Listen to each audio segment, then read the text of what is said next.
Hey there folks, Nick here from Colortex, and for today's how-to video we are going to talk about how we hoop hats.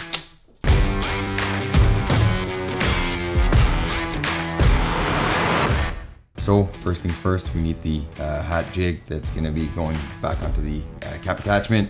We move over here, place it nicely in there, make sure that the 3 prongs are clipped, open up the attachment, grab the hat, remove the piece that keeps it nice and clean and transport and nice. Open the backing, this one's a snap back, you open it up. You lift this thing up, put your tearaway backing in here, open up the hat, I hold it like this, place it on here, make sure that that lip is nice and tight under this here.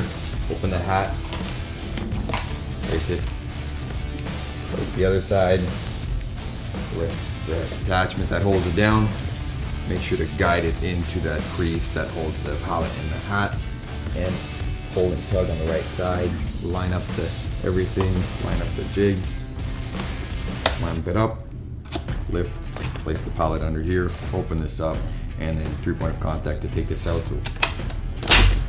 And then now it's all nice and ready for you to apply in the machine. Thank you for watching. If ever you want to geek out on some embroidery stuff, please do feel free to reach out. I'd love to talk embroidery. Passionate about this stuff. Thanks for watching.